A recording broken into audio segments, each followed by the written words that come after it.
This is Jennifer Lyman. We are starting our work session at 4:04 on January 28th. We would like to welcome Vanessa Perez and her team here from Make Utah. So we're going to turn the time just directly over to them to present to the board.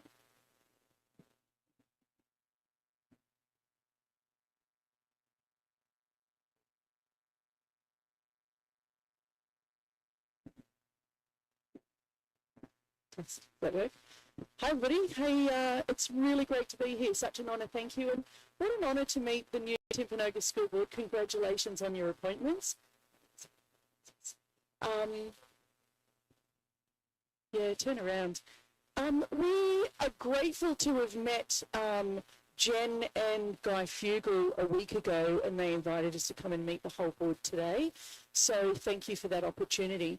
We're here today to talk about a very exciting potential partnership between Make Utah and our industry partners and the new Alpine School District and the new Timpanogos School District. We've sent on digital copies of a couple of documents that we'd prepared earlier. We submitted a white paper back in October, and then we submitted an addendum with a lot more detail around programming and the opportunities for students, the district and the community. So the board have those documents as digital files.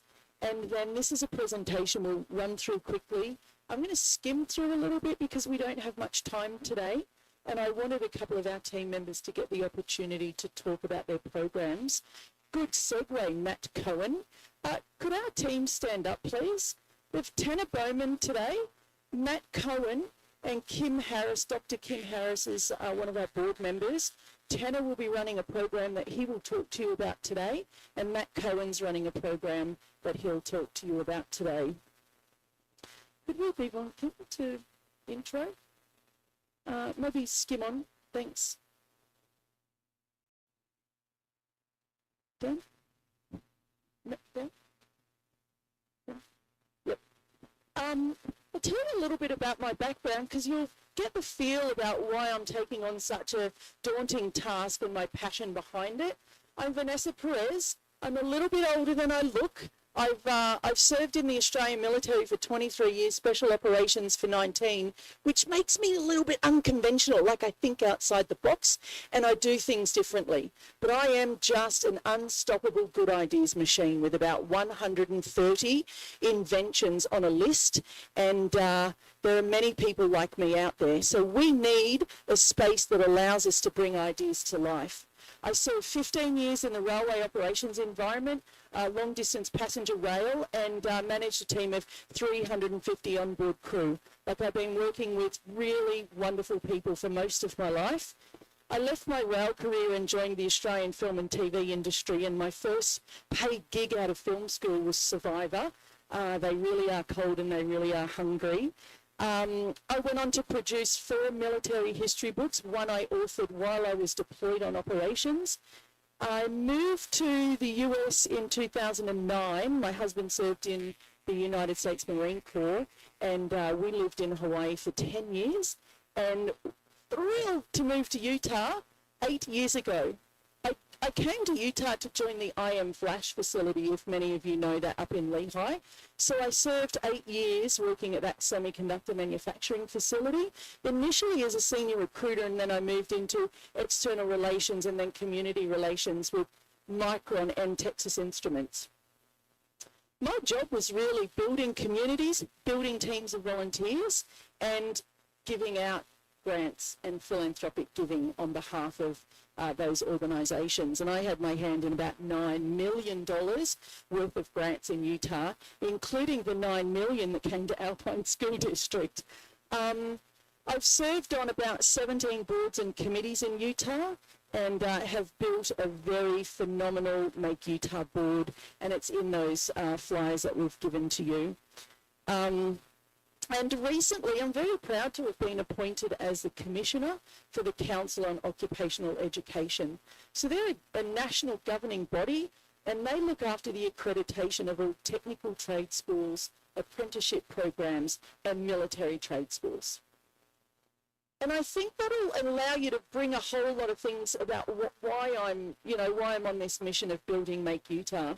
Tanner, could we introduce you when we talk about your program? Oh, okay, we'll do it now, and then we'll. Oh, sure. Yeah, I'll do it. My name's Tanner Bowman. I was a teacher at American Fork High School for 10 years, and I recently left to start up Optio. We are doing some really cool things, innovative things in the education space, and so I'm excited to work with Vanessa and Make Utah on this project, and I think we can have a really cool program running here. Thank you. Excited about the partnership. And then Matt Cohen, you want to jump up and introduce yourself quickly? So yeah, my name is Matt Cohen. Not as much as Vanessa, but serial entrepreneur, 11 businesses that I've run and exited, but have a lot of experience as an operator of co-working spaces. So I built a co-warehousing brand, and so that's kind of what we bring, and a trade school. So I'm very passionate about construction and helping people get into the trades. We build affordable housing, ADUs now is my primary business. So kind of as the operator, I bring a ton of experience. We managed 3 facilities that were over 50,000 square feet until we sold. We exited the company last year. So I have a lot of experience in operating facilities similar to. Thank you, Matt. Dr. Harris, would you just introduce yourself? Hi, I'm Kim Harris. I'm recovering academic.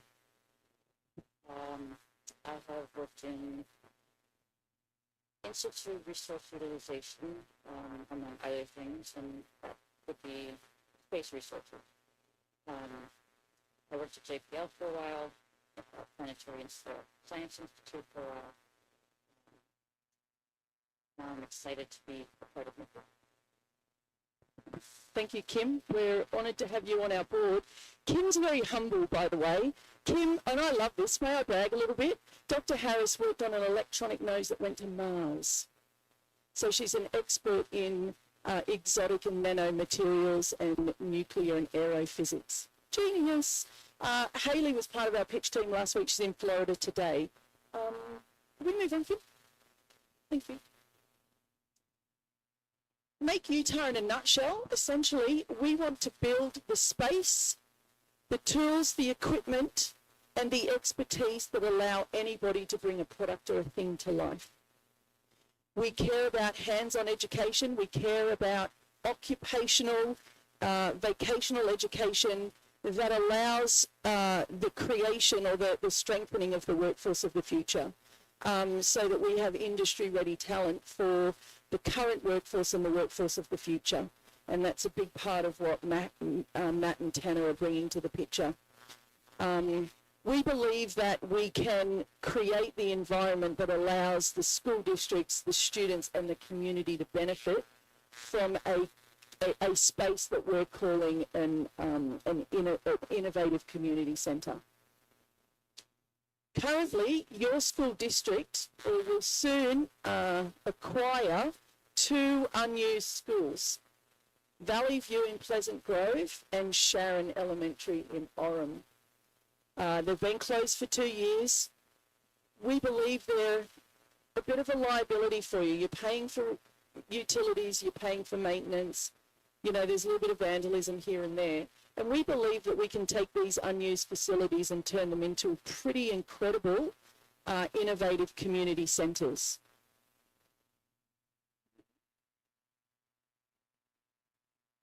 There's a gap in talent right now in the workforce. Like, I came from industry, building workforces and recruiting, and we felt the pain just in Lehigh. And we're not in the construction industry. Matt, what's some of the numbers with construction industry now? I mean, there's already a massive talent shortage, and There's been a talent gap in construction for a long time. There's not really schools that can train people in the traditional trades that it takes to build a house. So there's 21 trades that it takes to build a house. Yes, you can go to MTech or Salt Lake Community College and you can learn plumbing or electrical, welding, but you can't really learn how to be a carpenter They just won't teach that. You can't learn how to do tile and concrete and drywall, framing, roofing, all of the trades that it takes. There is no school, masonry, tile, all of it. So there just is not, there's a massive gap there in addition to, and people think it's because of, you know, I don't know, no political, but some of the recent deportations, and it's not. This problem has persisted for decades of a shortage of talent. And by 2033, 40% of our current construction workforce will retire. And that's only 7 years away now. I've been saying 8 years away. So there's a big problem, and there's really not traditional schools that produce that talent and teach those skills. They have to be learned on the job, and as construction prices get higher and higher and higher, less businesses are willing to have somebody learn on the job by cutting tile for the first time on a $70,000 kitchen. Thank you, Matt. So there is a talent shortage, and the workforce is changing, it's dynamic, and we really feel that we can bridge a gap between current high school education systems and create pathways for industry and technical colleges. We don't want to duplicate what is being taught at MTech, for instance, and I said masonry because last week MTech said, teach masonry, like everybody's coming to us and they need people to do brickwork, and there really isn't a pathway for people to learn that. So we believe that we're going to bridge that gap between high school education and technical trades. Thanks, Kim. We might move on a little bit. We talked about the fact that you've got these closed down facilities that really become a liability, or they are a liability, or they become a liability when you take over the districts, and we really feel that we can turn those into something really quite special and very impactful for the community, for the district and for the students.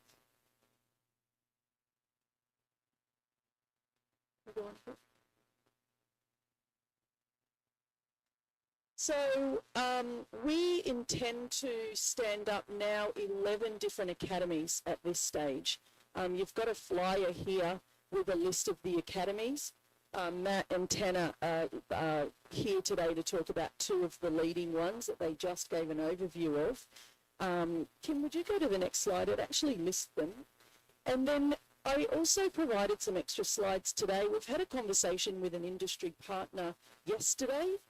A ski manufacturing company's just closed down, and Howard Wu is an engineer from KT Tape. They just got acquired, and they own now about 2,000 square feet worth of woodworking equipment, and they want to move that into Make Utah as soon as they can, and we'll be working with them to ramp up we're going to call it like an outdoor equipment design and manufacturing academy as well. So we'll be able to teach the trade, the dying trade of ski manufacturing, skateboard, snowboard manufacturing, and then run some other academies in those labs around the maintenance of mountain bikes and outdoor equipment. So we're really excited about that new partnership, and that's new since we talked last week. But you'll see here, the Finishing Trades and Modern Trades Academy that Matt will be leading will have robotics and electronics. You know, at Texas Instruments, we couldn't get enough students that had electrical mechanical aptitude. Bridgerland Technical College run a really fantastic program around electrical mechanical troubleshooting. And our recruiting team and me would always be talking with our friend Scooter. She can go, can't we just run an electronics mechanics academy just like they're doing up at Bridgerland? And you've been focused on a whole lot of other things. So that's a gap that we can fill now and ramp up that program. They do it remote. Students dial in virtually, and they have access to breadboards and troubleshooting equipment. So we want to really focus on getting students excited and exposed to electrical mechanical troubleshooting. We'll do robotics. We'll have a drone academy. There's a lot of need right now for people to know more about drones. And we have about 5 industry partners in the drone world right now, designing, manufacturing, defence contracting in that aerospace. So we're really excited to bring those partners to to the workspace. We're going to do a soft goods manufacturing lab. There's such a need. We have probably 6 different startups right now that need the ability to make patterns, make samples for apparel and textiles and outdoor equipment. I have 3 different products that I'm bringing to life that require soft goods manufacturing. And then we know that there's a lot of very talented people coming out of the prison system who already have industrial level sewing, and they sew equipment now for defence. So we'd partner with them to have home-based sewing businesses, mums that want to work from home, home-based sewing businesses, and really ramp up that lost trade of sewing. Some schools are bringing it back, which is good, but we still don't have it at MTech and at MTech yet. Media, digital, there's a lot of need for people that want to do podcasting and make short videos and edit them. So we'll make sure that there's an academy that allows people to bring media to life. We'll also run Grant Writing Academy out of there, and teaching people to create content and write, whether they want to produce a book or a blog or whatever it is that they want to produce. We're going to do a lot around sustainability, green tech, clean tech and energy, renewable energy projects, ag tech. We have an aquaponics partner now in Provo that's grown out of their space, and we'd love them to move into this facility and ramp up community gardens, hydroponics and aquaponics, and teach students and the community about nutrition, growing food. What I love the most, though, is Tinker Labs, the ability for kids and adults to tinker, pull stuff apart, learn how it works, put it back together, or maybe not. And it's always a missing screen. Oh, I don't know where this goes. But the STEM Action Centre's been running these Tinker Labs on a Friday, and they're kicking kids out at 9 o'clock at night. They just can't the community can't get enough of the ability to tinker and 3D print and build a robot and test it, or pull something apart and put it back together again. So really excited about that. Can we go on? I would love Tanner now to talk a little bit more about his program, and then Matt, if that's okay. Thanks, Ness. I have a document that I've left with you guys. It's got Optio at the top. That's my company. Currently what we are doing is we operate an entrepreneurship school program, really, out of iHub. It's down in Provo. It is a business startup incubator, and so we have students who are coming in and they are launching their businesses, and we are tracking all of that and structuring that as their education. And it's really incredible what some of these students have been doing. And we want to replicate that model here with Make Utah, with all of these resources, with all of the industry connections that they have. I am envisioning a kid, I call it kid to career. You said K to gray. I like K to gray too. But a kid to career pipeline in these community centers where kids are integrated with all of the, in a developmentally appropriate way, with all of the equipment and resources that we will have at these locations. It can really turn into just some incredible forms of education through that. And I'm doing that right now in Provo, and would love to bring that up to this facility. In addition to that, we've been more focused on getting a location and everything. There is really some incredible opportunity for partnership with the new school district. Like I mentioned, I spent 10 years in Alpine District pushing for a lot of these ideas. Wasn't really able to make them come to fruit like I hoped, but I think for a separate topic from this meeting, I would love to discuss opportunities on how the Timpanogos School District could be involved with the education program at this location. I think we could do some really, really incredible, innovative, exciting things. So that's really the plan. What we will do is we will reserve a portion of the space in these schools for community education groups, whatever that may look like. We want to get kids in. We want to get them learning in these locations. We want to get them integrated with all the Make Utah resources. We currently have a program to help kids earn their diplomas. We can do dual enrollment with college. We can help them get an associate's degree out of all of this. They could launch a career out of here. They could start a business. They could do the trade school. They could do or go on to their own personalized thing. what Optio, my company is, Optio is the root word for choice. Option is what we do. And that's our focus, is providing options for kids to self-direct themselves into the career that's aligned with their interests. So that's where my doctorate research has been focused on that. I practiced a lot of these ideas in Alpine School District for 10 years, and I'm very excited to see how we can bring these new, really incredible ideas into this facility as well. Okay, thank you for giving us time. We love being here. So in a previous life, before I started my first company 20 years ago, I actually consulted the military for 8 years on public-private ventures. And that's exactly what we really see this concept as. One thing before I get into the program I want to talk about is, while we keep calling this an innovation center and we have all these amazing programs, these will basically be community centers. They will be open to the community, to kids, to anybody, anytime they want to come in. Okay, these will maintain a safe space like when they were a school. And I did this when we had Guyver Hub. We would host, town halls for all the state congressmen would come and do town halls.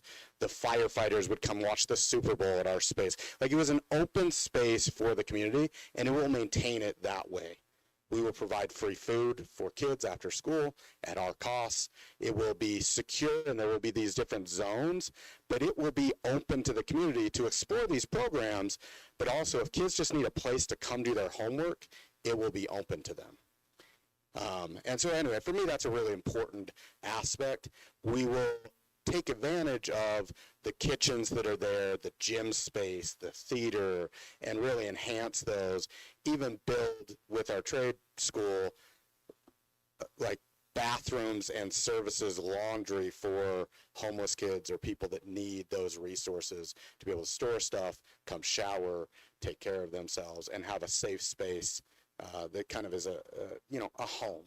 And so I know for us, for me, that's important, just good stewards of the community. I don't want to see these facilities sitting empty when they can be an awesome community center at no cost to the taxpayers. So how we do that is, we are a fully self-sustaining, we make money so that we can fund all these other programs. And we will do that with anchor tenants. As an example, my company, Arena ADU, we will be an anchor tenant paying rent.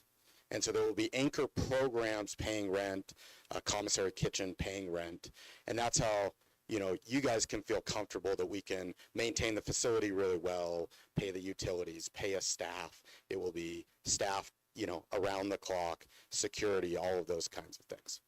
So any questions on that aspect? Okay. So I just want to make that really clear. I know, Vanessa says it really well also, but I just want to make that clear. So as for the trade school, we have a curriculum. My business partner is a retired colonel from the Army National Guard. The Army and Air Force and Navy, all the DOD, actually does a really good job of teaching their people how to build things. They teach all the aspects of how to build a building. And so we've curated this curriculum. We call it the Guyver School, like MacGyver. My company I sold was the Guyver Hub. So it's GYVR, but we MacGyver stuff, right? So we will have a 12-week course where for adults, they will pay us tuition. It's a for-profit. Think of like Lambda School or Dev Mountain or some of these that do it for software coding.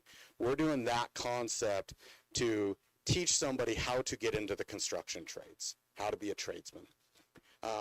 At the end of that, and part of that is we'll introduce them to people, teach them how to interview. We'll introduce them to getting them a job, find their niche of what they resonate with, if they want to, specialize in framing or in concrete or in drywall or, whatever trade that might be. At the end of it, we will guarantee them a job making $80,000 a year, okay, after 12 weeks. Part of what we're offering, though, is, if anybody in here wants to, no, I'm just kidding. But there is that much of a shortage, and so really well-trained people. I have a lot of contacts in the industry. They will guarantee it, or we will my company will hire them. There'll be cohorts, about 20 per cohort in a 3-month, and it's all hands-on learning. Like, we will build stuff at the facility. We will also go out to sites, build affordable housing. Yep, if a school needs a project, we can do it. I was talking with the governor and the governor's senior advisor on housing strategy last week, because we're doing a lot of affordable housing. We can build, housing for transitioning. We were at the Other Side Academy and Village Tuesday. When was it? All the days are blending together. So yeah, we will build stuff, and part of that is we will do the renovations and build out. These facilities are awesome. We toured them. The bathrooms could use some work. They haven't been touched since somewhere in the 60s, probably. So yeah,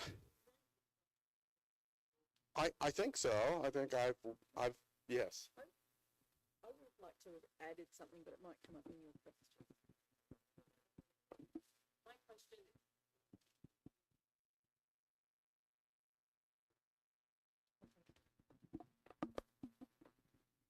My question is the age of who you're serving, because we're talking about, of course, up to age 18, sometimes beyond, but who are you talking about serving, and are they integrated with each other? Yeah. We like to say K to grade. So we'll have programming from kindergarten up to retirees and career changers. And we're very conscious about the spatial zoning and the security around students being in spaces with adults. So there'll be a lot of logistical fine-tuning around the zoning and the security. But yes, our programming will be we'll have programming from K all the way to grey, because it won't just be students having access to hands-on learning. It will be a startup community, so people who are building businesses and products and things. In this document here that we emailed, that you may have in your folders, we have a lot more detail around programming and the benefit to the district by us providing that free education for students. So we'll provide a certain number of spaces in these academies for students to actually get that training. And the other thing is, we're open to feedback from you guys, right? So there's certain programs, probably in the trade school, we're probably looking at high schoolers, right? We're probably not, giving a nail gun to an 8-year-old. I've got an 8-year-old. We're not doing that. So yeah, we want advice from you guys. We want, part of the value we're bringing is we're saying we'll run these facilities at our cost and it won't cost you anything, and we'll make them open as community centers. We want to listen to you on what programs do you want for the kids and what ages do you want them to be in there. So I want to kick it back, but we want your feedback. This is part of a public-private partnership. We really want you to tell us what you're hearing and what the demand is and what you want. I guess I see some potential for intergenerational sharing of skills, which is another gap that exists, I think. And Wholeheartedly agree with that. That breakdown's on page 11 in that document, and it gives you some idea around the programming and the outcomes and how many students could go through and what's the duration of the program.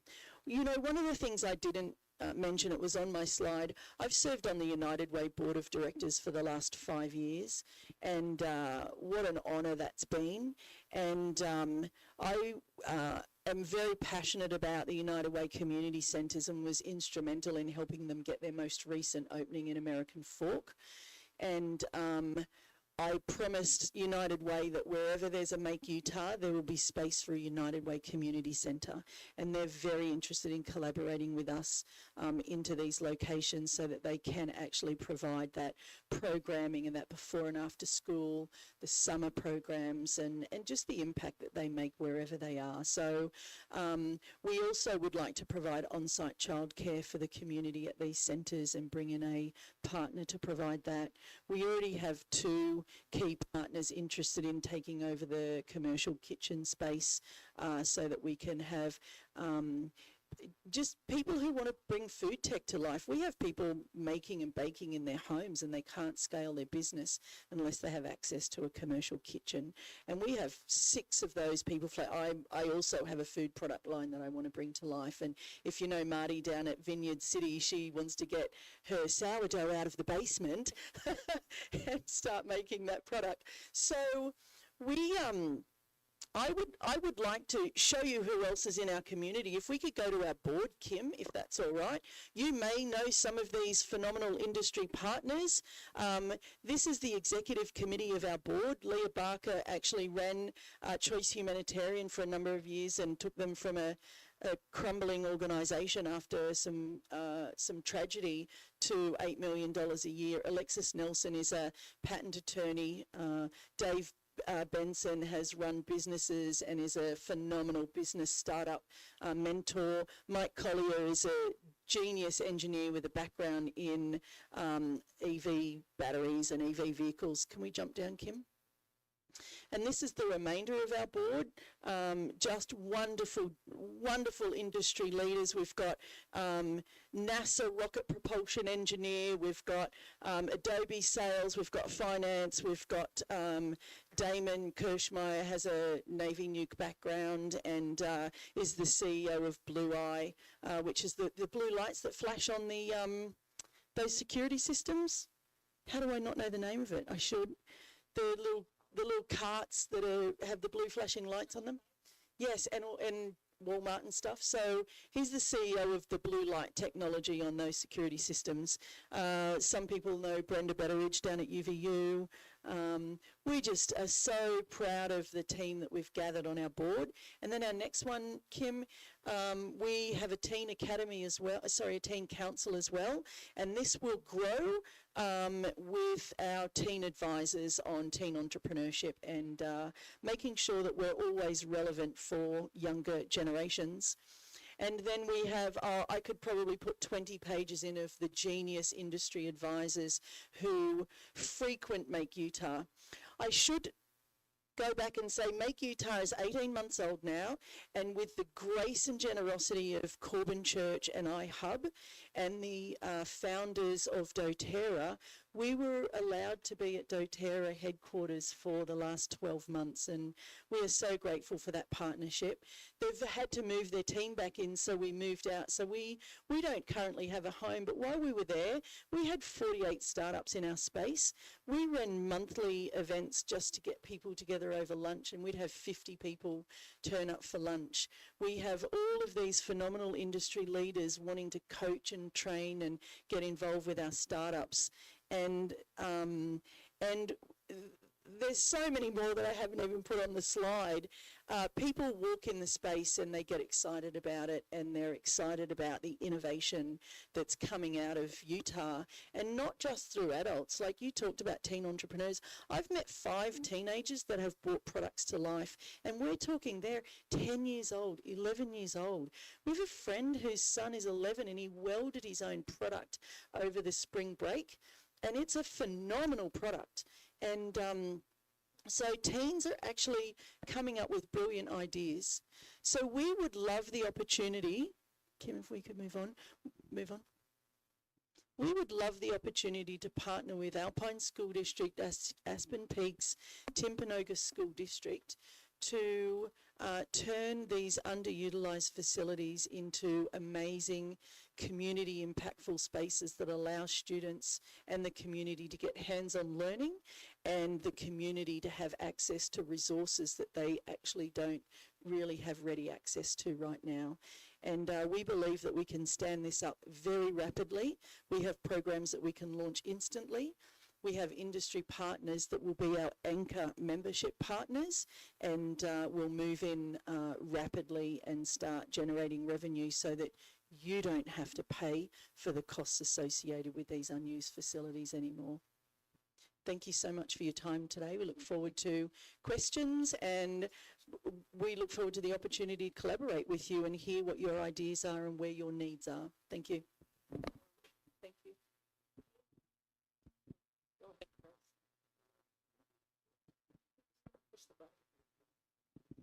I just have a question. How long are you wanting this partnership to be? Is it a yearly thing, 2 years? Forever. Yeah, I mean, it really depends on what your vision is for the buildings as well. You know, we will move in and invest in the renovation of these facilities. So we'll invest at no cost to you to renovate, flip the bathrooms. So I don't know, 5 years or longer. It really depends on, like, I don't know what the vision is for these buildings. Do they get torn down in 5 years, or if they actually are turned into something that's really high impactful, do we keep it? So we would obviously want to sign a lease, right? And have some conditions where we know there's if you decide to dispose of it, there's who gets to buy it first and all of those things. We would obviously, we're going to put a lot of money and effort and resource into it. We would want to continue operating it as a community center if we can, even if you don't want it anymore. We would probably want the option to buy it, honestly. But we want to keep it open. If, you know, the district evolves and you need it back, obviously we'll have conditions if you need a headquarters or whatever you would use it for. How important is it that you have?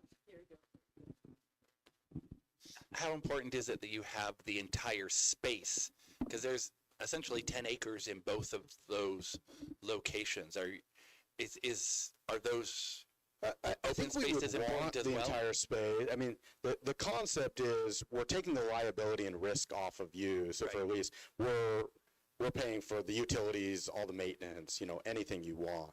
Now again, that's what I'm saying. Grounds as well.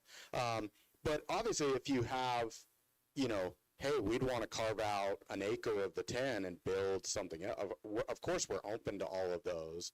But you know, if we're going to run it, we'd want access to the entire site. I guess my question, a more specific one, is in your vision of utilizing these existing buildings, do the grounds figure into that vision? And in what ways might they figure into that vision? I guess that's what I'm wondering. The Aquaponics Academy, trades and construction, community gardens, space for sporting, for outdoor sports. Great. So we want to make space available immediately to sporting teams and theatre and drama and people that need indoor gymnasium space, for instance. I'm actually looking forward to seeing John Hughes when he comes in a little bit later, because we actually have a number of programs and potential collaborations to work with disabled adults. We care about people with different abilities, and my own products, I have a number of ones that I actually want to partner with some disabled adults on. So, you know, if ATEC needs a part of one of the locations, we'd be totally open to sharing space with Special Needs School.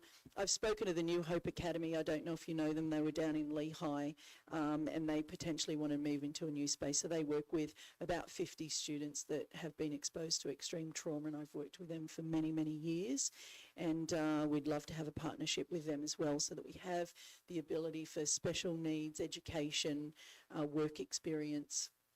And then homeschooling. We didn't talk too much about homeschooling, but we want to provide the resources for homeschooled students to get access as well. Does that answer your question?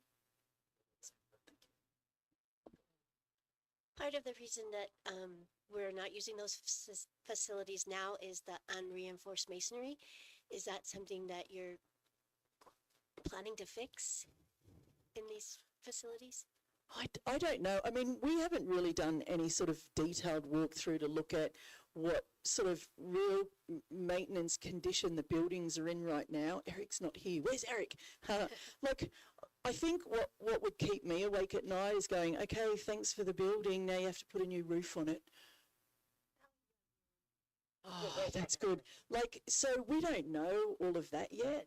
I don't know what the damaged masonry looks like. Is it something that has to be fixed It's just immediately, or? unreinforced earthquake seismic. Oh, It's I think I've survived 6 earthquakes, by the way. We just had one in Ogden. Actually, Haley was late to the meeting because of the earthquake. So what I would say on that, because again, I've done a lot of these public-private ventures, we would probably write it into the lease, right? Of we will do a site inspection, we will have a, talk about zoning and what we're gonna, not zoning, but like up to code, what's grandfathered in, what should we do, what, because again, there's a cost-benefit analysis of all of this. Ultimately, we're leasing it, it's your facility. Do we want to do $1 million facelift on something that you may not hold? So I guess what I'm saying is we'll evaluate that with you, right? And get experts in that will tell us, oh no, you have to do this, this is dangerous, or, this is okay, it's grandfathered in. We will make sure it's safe, it's up to code, it's operating really well. But again, I think that's part of, like any lease, we would do it collaboratively with you to make those critical decisions. Because I think any capital repair like that is usually, it's all negotiable on the side of, who owns the building, right? And I think part of this goal is kind of not spend any more money. We also believe that within 2 years we'll be self-sustaining. So that means we'll actually be making money. So there's an opportunity to actually have a partnership there to get a return on your investment, actually share some of those proceeds down the track. Yeah, I guess that kind of segues into my question is the goal to take these seeds of, ideas, turn it into money-making businesses, correct? For our members that want to be in the space, yeah. Right. And then do they then move on? Do they graduate from that space and then fill, like I know in my area, there's an industrial park with a lot of empty, pods in it that I would love to see, them all filled up. Right. Is that down in Orem, down on Geneva? It's on Geneva Road. Yeah. Yeah, that's the plan. Like startups would come into the space and then they would graduate from our space and move into their own warehouse or their own space, depending on the level of what they need for their business. But we have people making products and things. So yes, the intent is we work with them to prototype, small batch manufacture, and then they graduate. Sorry. I envision it, like you see the show Shark Tank. Yep. So I think of this as the shark nursery. Like, so this Oh, is where they're starting their little, Shark Nursery. yeah. So they're starting, that's entrepreneur, you're giving them Yeah. a space for them to have some support and nourishment as they're growing before they're prepared to move to the Shark Tank. Yeah, and one thing I'll mention is you'd be surprised. So I built a big co-working brand, right? And we have big co-working brands here, Kiln, WeWork, Spaces, Industrious, a lot of these big brands. And in some ways, yes, they're good for startup, small companies. But you'd also be surprised how many really big companies still use their space. Most of their clients are actually Oracle and Google and stuff like that. They have remote workers that need a space. And so unless you specify different, yes, it'll be an innovation lab, but there are going to be maybe big home builders that really want and need a space, and we want them in our space to collaborate with students, kind of like you were talking about before. You want that intergenerational engagement, not just with small migrating out of their garage kind of entrepreneurs, right? We want a lot of, so here's kind of a random, so Jordan School District, I've supported a lot of the school districts for a lot of years because I built a youth fundraising platform and sponsored hundreds of schools. For about the last 6 years, I've been on the Jordan Education Foundation board and sponsored about 160 students in entrepreneurship. And it was not just me, but the other, we did a mini Shark Tank style thing where we would go to the high schools, we would help them build a business, and then I still have about 8 of them that keep in touch. One got off his mission 3 weeks ago. I was his first call, and he says, Matt, I'm ready to build my next business. What are we going to do? We've met 3 times, and we're building this next business, right? Those opportunities, but the other people that were with me, 3 of them have had billion-dollar exits. And so, does that make sense? My point is, we could move them off once they go from minnow to shark, but in some ways you want, if they're good and thinking about the community, you want those sharks there to teach our next generation how to be a shark. Does that make sense? Like, we don't have to move on from these businesses. They can stay, they can pay rent, they can be in our ecosystem, they can contribute their knowledge, they can hire people out of, like, we want thriving businesses to be in here too, because if it's a whole ecosystem, like, I love IHOP. I know Corbin Church well. Love IHOP. IHOP? IHub. Oh, okay. HUB. IHOP maybe too. IHOB. No, but they're down in Provo. One of the challenges that they encounter is almost every business in there is a startup, and startups can't afford to pay. And so they're subsidizing the whole thing. And as awesome as they are, they can only foot that bill and lose $1 million a year for so long. And it's not a very good sustainable business model. We have a very sustainable business model where we will make money and can run this thing as long as you want us to. And part of that is keeping established companies that make good money as anchor tenants that pay for all the kids to have free food and the free programs and all of that.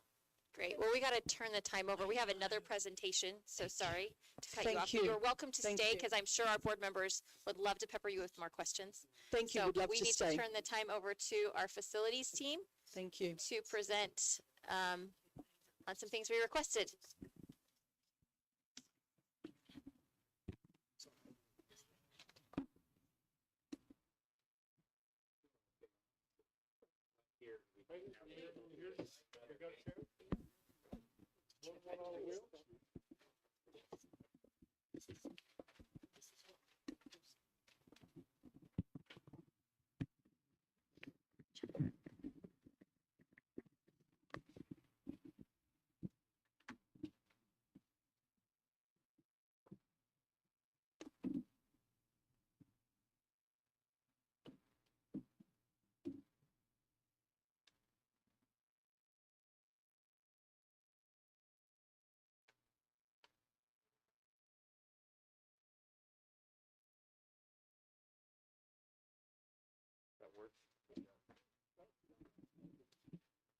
All right, I'll try to hold this close to me so everybody online can hear. Thanks for having me. Last time we met, we talked about a special school down on the Geneva site. So I came with some options for you guys to look at. Please feel free to ask questions as we go through. I came with a couple other site ideas on some other locations just for you to see and get your thoughts on those as well. The first one you asked was a standalone special needs school. This is represented on the Geneva site, and it's a 44,000 square foot special needs school. This would takes into consideration the size of our Horizon School that's out west, similar to Dan Peterson, as well as the ATEC facility in American Fork. Those two square footages combined represents 44,000 square feet. Yes, okay. I know we talked a little bit about numbers of special education students. Maybe that needs to grow a little bit, maybe it needs to shrink a little bit, but for this discussion kind of gives you a little bit of an idea. You can see it fits well on the site. There's plenty of space for parking, drop-off areas, playground space, play fields, leaving those currently what our property is now. Yes, yeah, that's taken into consideration what we would want to see for those added adults for a special education school. I just dropped, if you can see that, just kind of an overlay of horizon, so you kind of, I know it's kind of light, but just so you believe as far as the scale of that building there, that hey, it would fit in this footprint.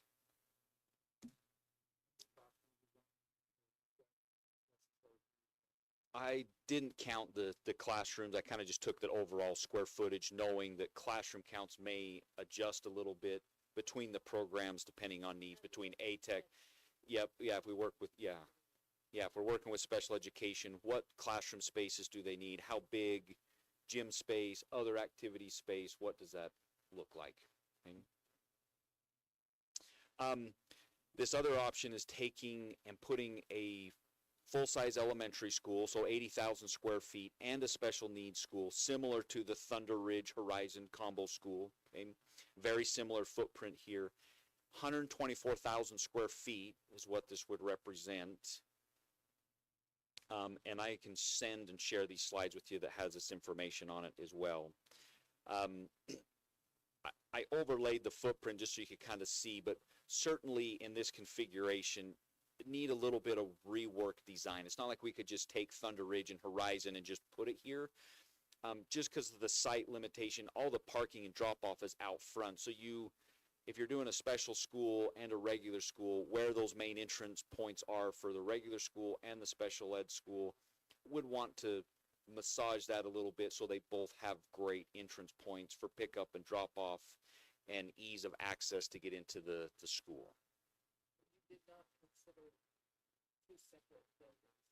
We could detach them if you wanted. This is showing that they could be connected if you wanted them to, but they could also be pulled apart and be two separate. They are. Yep, they are connected. It's a hallway. Yeah, I mean but it's fully enclosed. Yep. Yeah, fully enclosed in. Yep, you can go from one school to the other without going outside. Yep. This is looking if we were to square up the property. You know, there's a couple of homes up front. Obviously makes it a little bit nicer for parking, pickup and drop off to have a little bit more frontage off of Fourth, yeah, Fourth North. Yep.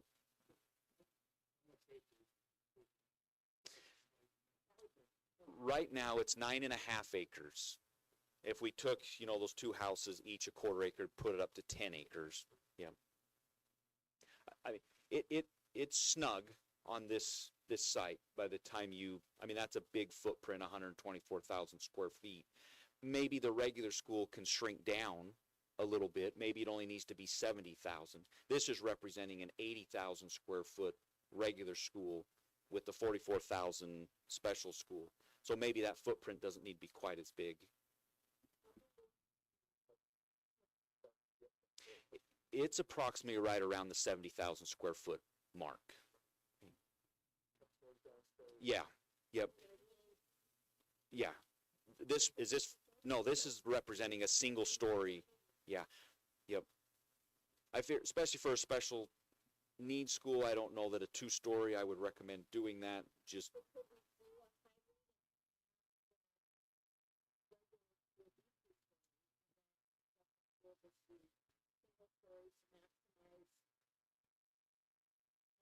the footprint. Yeah, absolutely. That could certainly be an option. I kind of presented this as almost worst case scenario as far as footprint, but if we looked at design options where, hey, can we make a 2-story and shrink the footprint a little bit? Yep.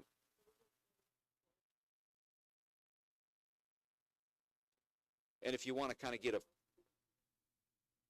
we do have some Grovecrest, Central, they are both a 70,000 square foot facility, 2-story model.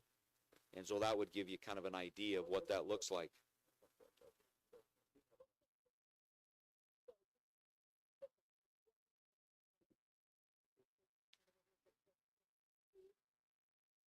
What would the footprint be for, like, where would it be able to cut? If we were able to do this, It doesn't cut as much as you think it will, as whole, Darn it. right? It's not like it takes it and cuts it 100% into half. Right, because you still have gym space, you still have the lunchroom. Yes. Okay.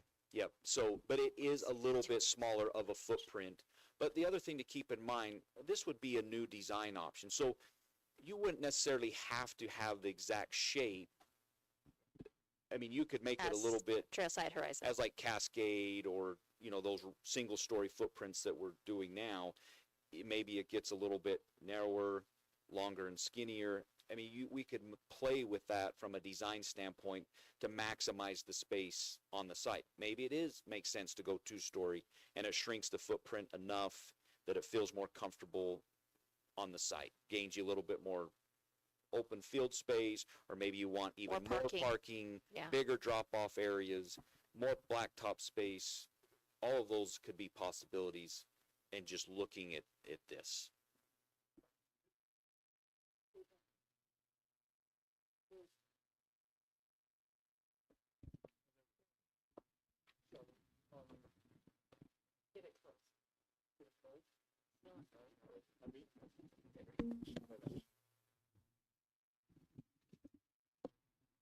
On Horizon, what did that end up, what did Alpine pay at the end? What was the total cost on those 2 schools? I'd have to go back and look. Okay. It's been so long ago, I don't know that it would be relevant. Yeah, so Today. how much are what you estimated for square footage? I mean, on a per foot basis, would this one be? For this, I at the end, I have a slide representing $450 a square foot. 450? I think it would come down from that, but I wanted to make sure there's enough dollars in there for furniture and all the things that you need to outfit, a special needs school and not sound short. I think you would be between 425 and 450. Thunder Ridge and Horizon were much less than that. But that's been a few years ago, quite a few years ago. Any other questions? You said this is tight. Too tight? You said this is tight. Is it too tight? It feels a little tight for me. I want to show you a couple other sites just for you to kind of give perspective to it. This would work. We could. Concerned about parking? That would be one thing that I think would be a little tighter on this site, would be the parking and drop off. We can gain more parking, but it comes down to how much playfield do we sacrifice if you're doing a combo regular ed school and a special needs school. Now, if it's just a special needs school, plenty of space. There's oodles of space just to do that. It's just that combination concept that gets tight. Is the green space east, Intermountain Health? Yes. So, according to my calculations, a $44,000 build, a 44,000 square foot build would be about just under 20 million. And then to do the full would be closer to 55 million. Ballparking. Okay. Any other questions with this particular site? David, are you wondering about the That's possibility? exactly what I'm Are you wondering about the possibility of talking to Intermountain Health. talking to Mountain Health, and what about that They're green on the space right voting there? board. And Making that our They green space. do rent that out. That is the spot for, I believe, one of the soccer clubs to use. All that green space, they use that as their home field for games. But also we have, I just wonder how much of that parking is used regularly. Could we utilize some of those parking spaces? Well, not just tell people to park there. Where does Geneva, no, I'm sorry, where does the Geneva site end? Thank you, you showed me. Where does the Suncrest site begin, the Parkside site, and that in between is the city park, if I'm not mistaken? Yeah, so in between us, this is down here at the bottom of the screen. This is the city park. You can see the red and blue pickleball courts and stuff. Just off of my screen would be where the Suncrest site begins. Does that give you enough? That's what I thought, but I just wanted to make sure I was thinking about it. Yeah, so it's just barely out of this And those white shot. buildings at the bottom, that's like the mountain, those trailers that we were looking at. Okay. That's kind of the Mountain Lad Head Start that's sitting on school district property. Okay. The- So that is actually, it would be squared. So Yes. they are, Yes, do we know what the arrangements are there with I that? don't off the top of my head, no. Okay. But that's business something we have to look at. services would be able, there is a lease agreement, some sort of agreement. We have a couple of Mountain Land Head Start programs. We have one over at Meadow Elementary in Lehigh. I know there's this facility. I think we might have one at Aspen, potentially, if I'm remembering Yeah, correctly. uh-huh. Yeah, but there, we have a few of them that we lease ground space for them. But Those- what's the cost per movement of a trailer? Is it about 250? I don't know enough about Okay. their specific trailers to be able to tell you what it would cost, because they own those trailers. They don't belong Okay. to us. Thank you.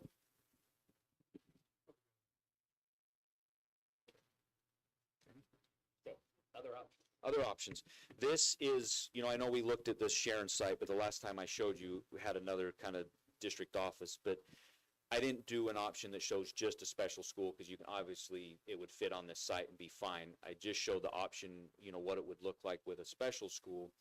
The one advantage to like a Sharon site is you have multiple frontage streets there for the building. So you can do two true front entryways for both a special school and a regular education school, similar to Thunder Ridge and Horizon. They both have their own parking drop-off situated in front of their school. The Sharon site would allow you to be able to do that. Acreage-wise, it's the same acreage, so you're still tight for parking and green space and stuff. It would just allow parking and drop-off access would be a little bit better of a flow. That's really the only difference between the two sites. So how big would the site need to be to stop the pinching? I'll show you on the next. Thank you.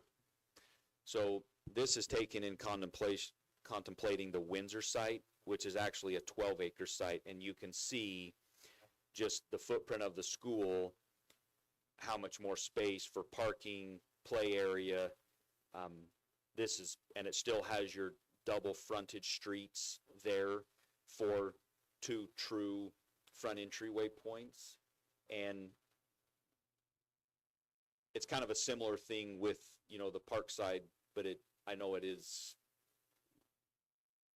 leads into other conversations for schools.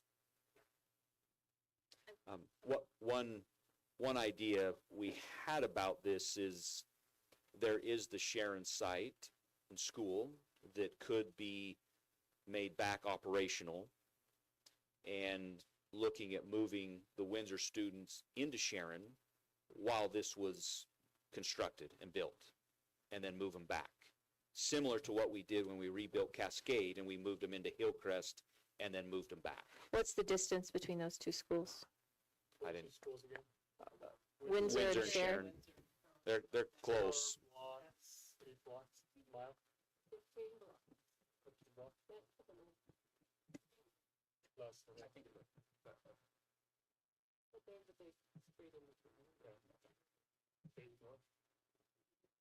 Well, there was a big street with.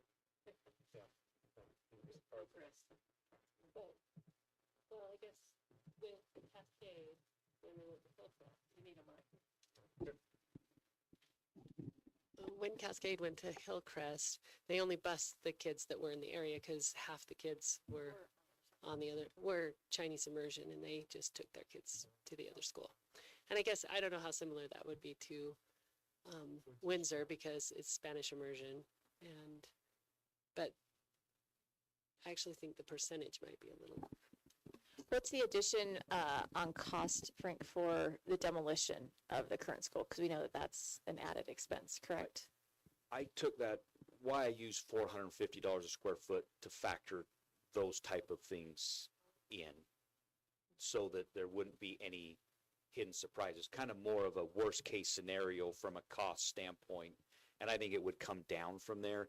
I think last time we estimated to demo a school, we were approximately about $1 million.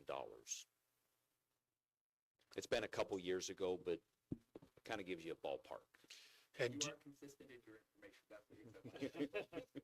and do you consider this pinched, or is this like, oh, we're spreading our wings? This feels more comfortable to me Okay. because you're 2.5 more acres worth of property, which makes a big difference. And you have the added parking at the park there. That's off-site. That's not our property where we parked to go visit today. That's actually city parking. It's the same street, isn't it? Main Street. You have 1,200, 1,600, and then Main Street. I don't know the UTA routes. Don't know. It would be the same. It would be the same because there's not at 400 North or 400 East when we were looking at either. It would be something we'd have to work with UTA on in any of these scenarios, actually.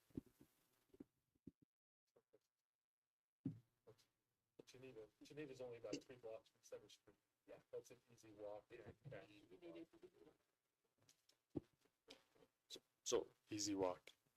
I know this site just came up as we were exploring options, and I just wanted to show it to you so you could see from a perspective standpoint, just a little bit more acreage certainly can be beneficial if you were considering a combination school. What's a time frame that we'd be looking at, though, as far as being able to do this? Because this adds it adds time.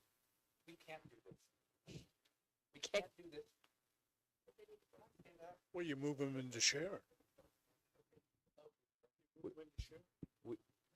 We would need to move right away. So I think in a scenario like this, you would be looking at, they would finish this school year at Windsor, and then they would need to move out. We would move them out this summer into Sharon and demo and start construction and then build this. Would it be a 1 year? We would have to accelerate this to do a 1 year. And we're doing that right now out in Eagle Mountain. We're building Do an we have elementary the school. resources to be able to do that then if we're split that way with We've done the it West before. project? Yeah. Okay. But we need a special needs school in July of 2024. August 15th. Yeah. That's what he's saying. If that, we'd have to. So you could get going on the Geneva site quicker, though, but it's smaller. We probably would be starting about the same time because we would still need some time to design the school, which is what we'd be working on right now. And that's going to take a few months to do. So I don't think in any scenario we would be breaking ground any sooner than this summer. That would just, regardless of either where we're at right now today. Can you speak to what other sites we have that are 12 acres or thereabouts that we think, oh, that might work, oh, that might work, oh, that wouldn't work, oh, that wouldn't work?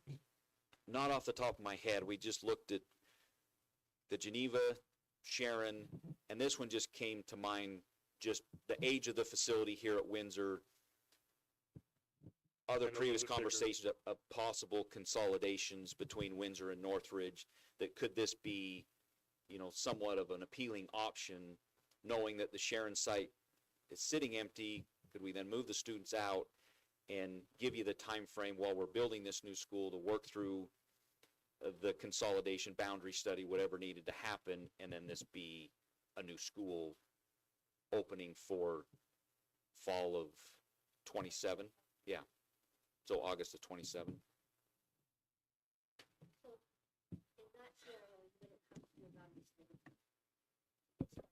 No. But yeah, Because they would Windsor would be staying together and they would just be moving to Sharon as a temporary site while their new school was being built. And that impacts the plans that we just talked about with our friends from Make Utah. There's moving parts. There's moving parts. And do you have any idea the size of Lake Ridge or Oak Canyon or Canyon View or Orem Junior? They're going to be size. Acreage. They're going to be probably somewhere between 20 to 30 Okay. acres. Oh, okay. Okay. Thank you. So if we were thinking of a special needs school at the Lake Ridge site, I mean, there'd be plenty of space there. Yeah, they would lose some playfield space, but yes, there would be enough space on that site. Or the Orem Junior site, there would be Yes. plenty of space there. Yes. Right, and there is. Yeah. They'll just be as a standalone. I, now's the time to think of those options before we make a decision. That's. Do you have Orem Junior footprint handy? Not, no, not, Oh. I mean, I can pull it up on Google Maps and look at it, but any of those, Orem Junior is gonna be similar. It has a lot of streets to front off of. And so it potentially could be a little bit easier on a Orem Junior High site, similar to how it's looking easier here on this Windsor site. When you're doing a combination school, or you're having multiple schools on one site, having multiple streets to front off of just helps spread things out a little bit, where both schools can run pick up and drop off and not interfere with each other. Yeah, and you can stagger start and end times too to help mitigate that as well. But it's still helpful to have them their own street to kind of come off of. And I remember in our talking, and as we visited these sites, we were really excited about the proximity to a hospital with Geneva, but I hadn't considered that that's also true of the Orem Junior site as well. But do we really need an elementary school on the Orem Junior site? I don't No. think we do, right? So No. So in that sense, it would be a standalone. And if it's a standalone, then we don't need 10 acres. We could do a standalone here.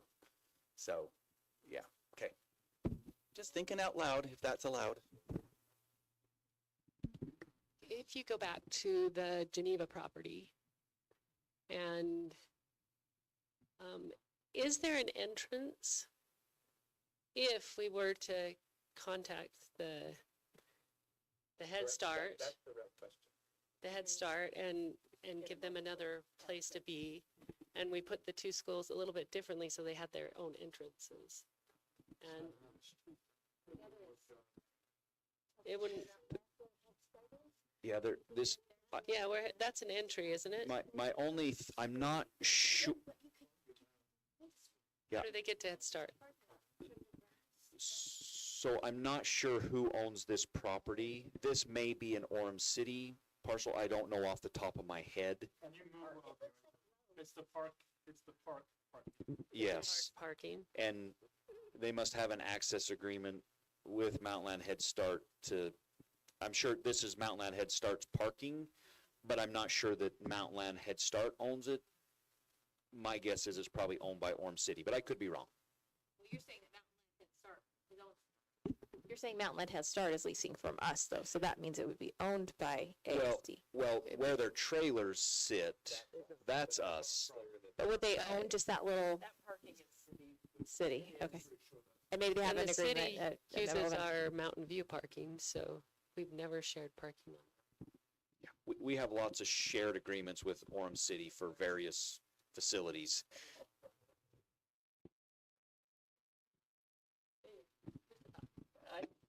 Well, there's access Yeah. right there to the right.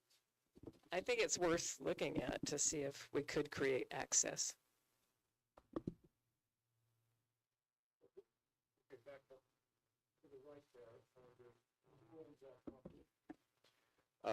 Intermountain Healthcare. Yeah, this is the Orem Community Hospital. That's right here.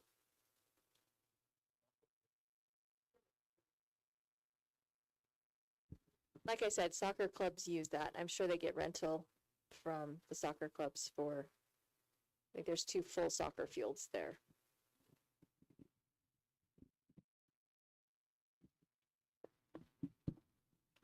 But couldn't we open up access? Look at the parking lot. I mean, if we had entrance there, you could really just come and have. Yeah, see it squared. That's a. You could have access coming down. Yeah, and if you could.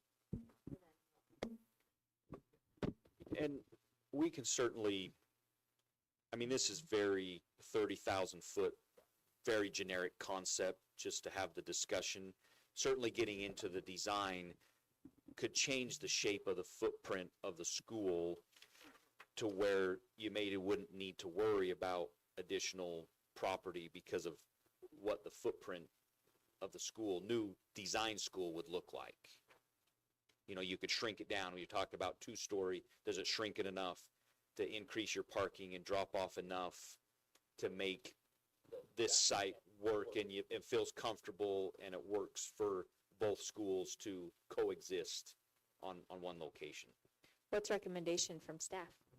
Do you guys have a recommendation? Um, Or am I putting you on the spot?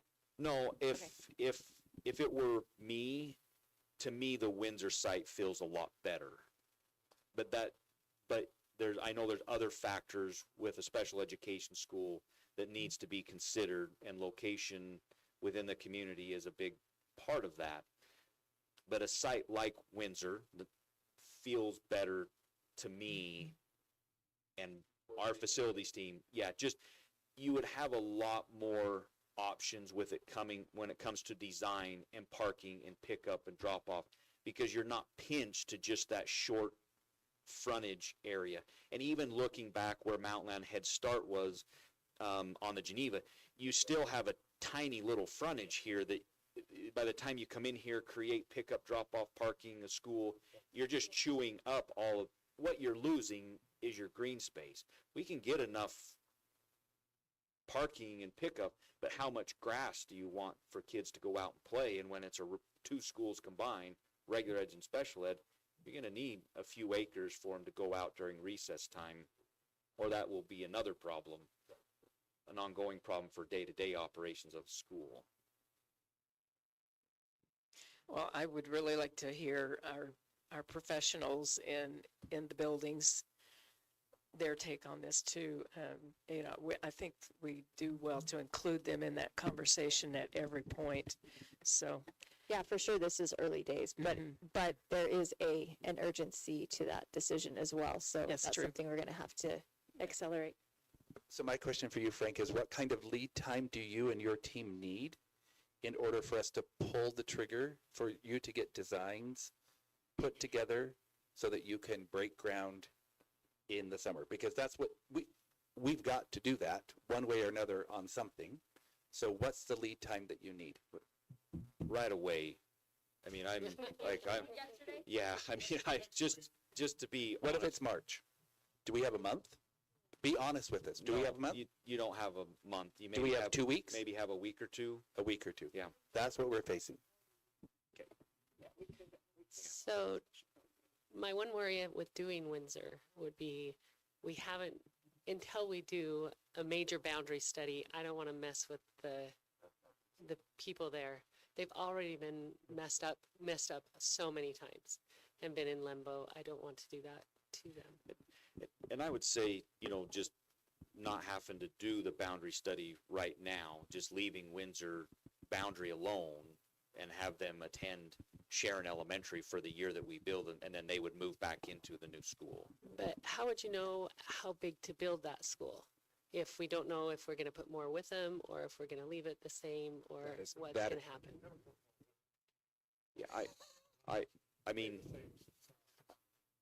I think it would be wise to build it as a full-size school, because I think as you start looking at other things you may consider in the Orem area, I think having that a full-size school would make a lot of sense on things that I've seen from potential boundary studies down in this area. Another benefit of the Geneva site is, my understanding is Parkside, that community basically has been promised, in some kind of fashion, a new rebuild, and this, but I don't know. Yeah, when you look at the facilities, certainly Windsor is at higher on the priority list from a facility standpoint than Parkside Elementary would Correct. be. So Parkside would be down the list a little ways. Even, Windsor, Orem Junior, those schools would be rising higher on our list as far as priority to rebuild. Right. Than Parkside. So Parkside, to me, it would be a few years down the road. Still think it'd be a good thing to put as part of a capital plan, but to my knowledge, no dates or anything were committed to when that When that rebuild would would happen. happen. But at some future date, that they're, part of the reasoning for hanging on to the Geneva site would be a build there at some point. Yeah, a replaced park site, when that day comes and it's needed to be replaced. So I guess the point would be, we don't want to ruin that site as a potential site for an elementary.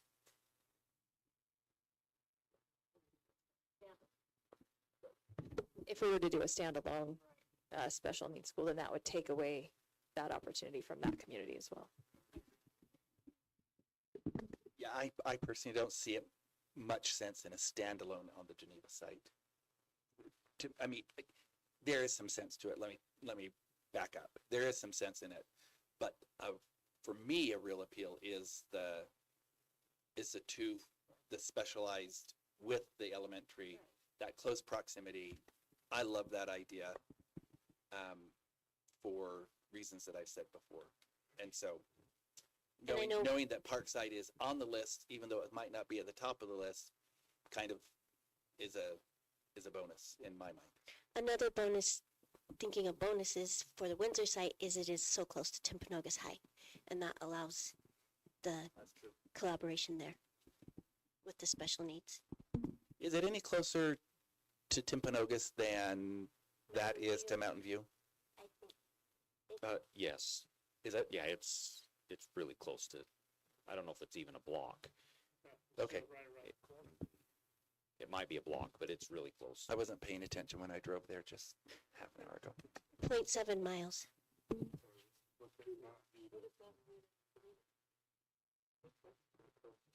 It's just right over. You go to Parkside, you go It's a neighborhood though. Between Timpanogos. Yeah, Okay. I sound like. Okay, we're getting close to time. We have 5 more minutes. So, next. I'm shifting gears from, Thanks for giving us that in our brains now that we can get to sleep. Just to restate, we've got a week. Is that right? yeah, we need to know really, really quick. Before that. We've got a board meeting in 2. He's open before. The other request was to look at the Linden site where facilities and purchasing about putting a district office there. This footprint here represents a 21,000 square foot district office, very similar in size to what's in American Fork, that district office. Little different shape, just to fit better on the site here. And then it would allow for approximately about 134 parking stalls, and that's contemplating taking, I don't know if you can see my cursor, but all with this white roof here, it's utilizing all that parking up to this point, all the way down to the district office. If you're looking at just this shaded area that says parking, there's about 70, 75 stalls just in that area alone. So that would be added. How you, because that's where you're headquartered. So how utilized is that other space? Would that be a hardship on what is currently happening in those buildings? No, we don't use down here where this district No, I mean office- adding, because you're saying, so that would be 70, so then you'd be counting those spaces where the cars are currently, right? Well, it'd be kind of 70 new parking stalls, so to speak, and what's existing there would remain, assuming that, those staffs are going to shrink in size. And So not as the much amount of parking. parking that we're utilizing there now, I don't see that being the same. The question would be for you all, I'm not sure how big your staff would be at the district office level and how much parking you would need for them. What That's still- currently is at the ASD DO? I knew you'd ask me that. And That was my question, so thank you for asking. it's pretty shy on parking. I don't know. Yeah, It's obviously. tight. No, it's pretty tight. I mean, if Well, you and we- calculate where the PDC building is and there's parking up on the street, certainly there's over 100 stalls there, but But it's spill over into the rec center. there's, and- yeah, and we share parking on the with the streets. rec center and the streets. But there would be potential, like the space between in the back, like we could reutilize that space and have like your staff or more of the staff have parking behind the fence You know what I'm talking about? Yeah, and we actually, like, right now, so if this little Where area, you were parked when we did our visit yeah, and we back actually, there. You yeah, and most of our maintenance assigned employees, seats. most of our maintenance employees actually park behind the fence. The only people that park out front are people that work in purchasing, technology, a few of our maintenance office folks, but most of our maintenance technicians, though, they all park back behind the fence. They don't park out front. But is there room, like, does that take up all the space to have your maintenance people like that? I'm like, could we have a few stalls that would be available so when we had large gatherings, we weren't pinching standard parking? Oh yeah, I guess that's true. People park across. In your brain, as a staff, does this seem like a viable option? I think it could be a viable option because the other thing at the district office, you have the PDC that has those 2 professional development rooms in it. Oh, and they're, yeah. And that's where you get when the parking gets really full. This district office doesn't take having those big professional development spaces really in it. It'd be more just boardroom, probably general office space.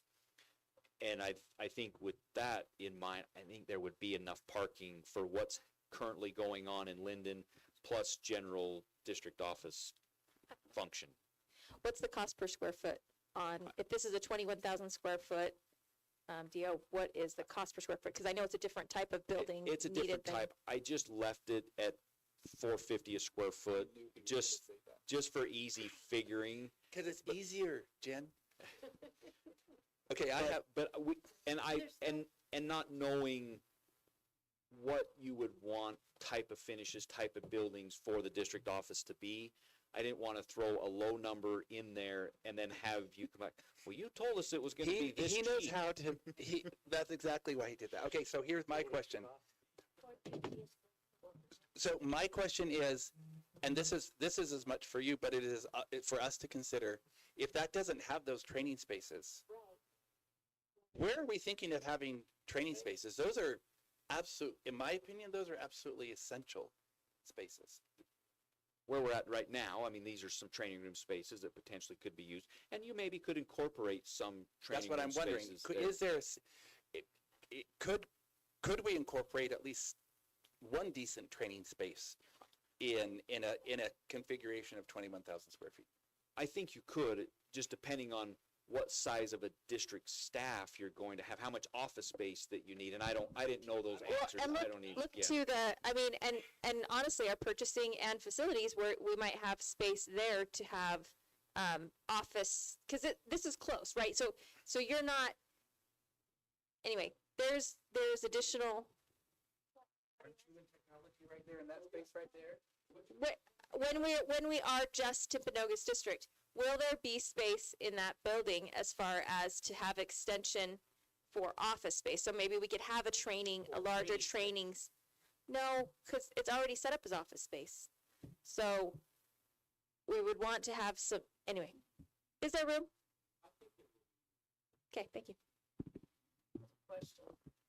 What is the business that's right adjacent to the blue? It's a car lot, dealership. That's a car dealership. It sure would be nice if that was opened up. We thought the same thing. I don't want to cause any angst.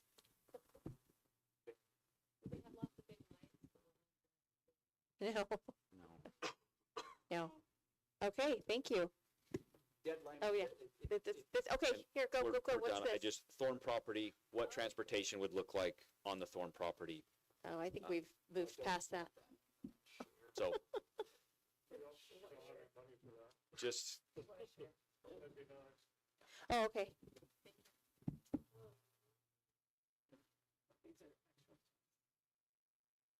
You didn't put the cost on the transportation. no, I didn't. I didn't put transportation cost. That was a last minute throw on there just so you could see it. Is the design fee 6% more than the 21 million, or it's 6% of the 21 million? No, that's factored in. So Thank you. that special school, that has the design fee and everything factored into it. FF&E, all of that. The combined school, that's got factored in if you needed to demo, the design fee I would look at those numbers as worst case scenario. I think you would come in cheaper than that, but I'm taking in consideration, anything that would possibly come up and you would need to That would work outfit. at the Windsor, that would work at the Share, that would work at Yes, Geneva. yes. Well, you gave us a lot to chew on the next week. Guy, did you have a question? You'll send us all these. Yes, I've sent them to. Okay, any other questions? Okay, we are going to break to get set up for our board meeting at 6 o'clock. So we invite you all to stay for that.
We're going to have our Pledge of Allegiance by Anya Becerra.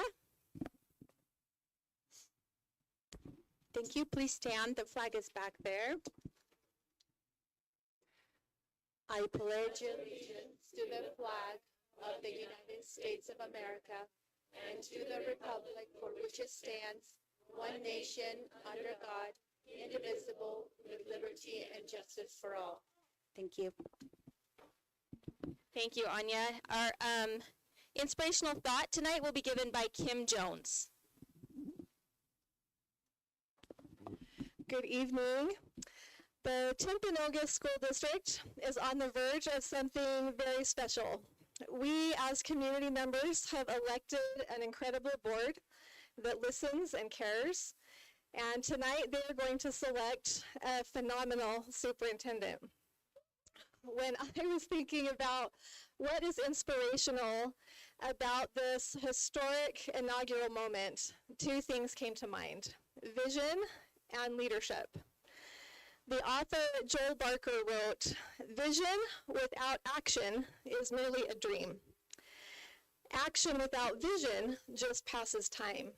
But vision coupled with action can change the world." So, believing that to be true, what kind of leadership do we need? Simon Sinek said that leadership is not about being in charge, but taking care of those within your charge. And Ronald Reagan taught that it's not necessarily the best leader who goes about doing the greatest things, but the one who inspires others to do the greatest things. So we have that opportunity now in the Timpanogos district, which is so much more than just a geographic area marked on a map. It is the promise of a brighter future through education and compassion. May we all come together with those same leadership dispositions to support our new board and our new superintendent as we build a possibility for all students to learn at high levels and have the well-being needed to thrive.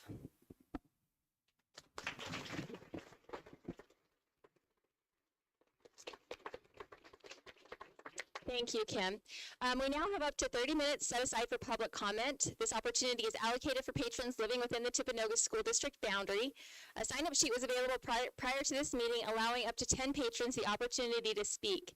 Those living outside of TSD and those who were unable to sign up before the slots were full can submit written comments at our website, which is found at alpineschools.org. You do the drop-down for districts and choose the Timpanogos district.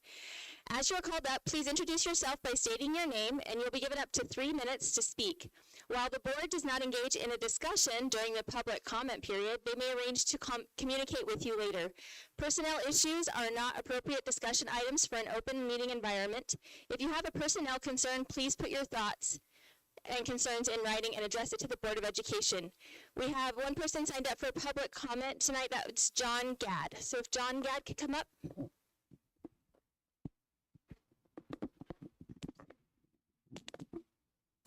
My name is John Gadd. I live in Pleasant Grove. I wanted to address the board tonight to just express a concern about excessive use of closed meetings. So Utah has a long tradition, a proud tradition of an Open and Public Meetings Act where we require school boards to hold their meetings openly. You have to give a notice of the meeting and invite the public, sort of like you did for this meeting tonight. But what I've noticed over the course of just the few weeks that you've been meeting is that you have already started to do lots and lots of closed meetings, an excessive amount. You might be doing more closed meetings than any other school board in the state. And the problem with that is we can't see what you're doing in a closed meeting. It's been said that democracy dies behind closed doors. And I would prefer, and I think a lot of people would prefer, that you not do these closed meetings. So it is legal to do closed meetings sometimes. But Section 204.5 of the Open and Public Meetings Act says that a school board is never required to do a closed meeting. So whenever you do a closed meeting, that's something that you chose to do. You didn't have to do that. And my question for you is why? Why so many closed meetings? What is it that you're talking about in the closed meetings that you're not willing to talk about in front of the public? I would encourage you to scale back your closed meetings. One other concern I had is you held a meeting on January 5th that was breakfast with politicians. There were people from the legislature and from local mayors, and the problem is you didn't invite the public. You held an illegal closed meeting. So in that case, you didn't notice, you didn't send out an agenda, you didn't vote to go into a closed session. You just held an illegal closed session. It's the definition of a closed meeting when you get together to deliberate about things that are within your purview, which is exactly what you were doing that day, that you have to follow all the rules of the Open and Public Meetings Act, and you didn't do that. So I'm concerned. The remedy for government corruption is to have things done in the public. Sunlight is the best disinfectant. So I would just encourage you all to reconsider this habit that you've gotten into with all of these closed meetings. Hold your meetings openly, invite the public, because we'd really like to see what you're doing. Thank you. Okay, thank you. We have no further public comment signups, so we will be moving on with our agenda. I would like to put forth, request a motion to accept the minutes that were sent out in your board meeting documents earlier from our previous meetings. Can I get a motion? I'll make that motion to approve our minutes. Okay, can I have a second? Thank you. All in favor of approving the minutes as they were sent out, please say aye. Aye. Any opposed? Oh, and I said aye. Sorry, I didn't say aye. Okay, we're going to move on to our action items, which I think a lot of people are here to see. We have had the great experience of going through the process of hiring a new superintendent, our inaugural superintendent for our school district. And this process has been long and deliberate, and we had, just for those of you who may not know, I think we've been pretty open with what we've done. We had a committee of 36 community members and educators that we asked to come and do our screening of our candidates. We received 23, and then one individual withdrew his application, so we had a total of 22 applicants. Over the course of 4 days, those 36 individuals came, read through applications, went through a rubric, and scored them. We used that information in a closed meeting to narrow that down to the candidates we wanted to interview. Then we had 2 days of closed meetings where we interviewed those candidates. As it was a personnel issue, it was not open to the public, but we were able to talk to 9 amazing individuals who were excited for the opportunity to possibly be our inaugural superintendent. That evening, we were able to, after our second day of interviews, we were able to narrow that down to 2 candidates. And then we went and we put them through the ringer. On Monday, we were able to have them present to us. We asked them to teach us. We asked them to give us a presentation. Then we put them in front of a panel of administrators. All of the administrators from our district were invited. Some of them were not able to attend due to previous commitments, but we had a good group of administrators and then a panel of teachers as well that came and gave them questions, peppered them with questions. It gave us an opportunity as a board. We sat back and watched the interactions. And so that was our process for our deliberation on hiring a new superintendent.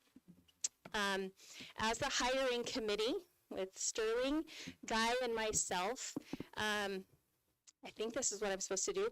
We would like to put forth to the board the nomination or the appointment of Dr. Joe Jensen as our inaugural superintendent. Let's do a roll call vote for this. Do we need to do it first and a second? Yes? Or is it coming from committee so it doesn't have to? Okay, can I get someone that will motion? I motion that we appoint. You need a microphone. Oh, I think it has to be on the committee, is what Ada is telling me. I will make that motion to appoint Dr. Joe Jensen as our new superintendent of the Timpanogos School District. And I will second that motion to appoint Dr. Joseph Jensen as our inaugural superintendent of the Timpanogos School District. We'll do a roll call vote. So all in favor, Sterling Hilton, Yes. David Smith, Yes. Michelle Sorensen, Yes. Jen Lyman, yes. Ada Wilson, Yes. Grace Rex. Guy Fugel. Yes. Great. It appears that that is unanimous. So we will now move on to, oh, I want to open it up for comment. I should have done that before we voted.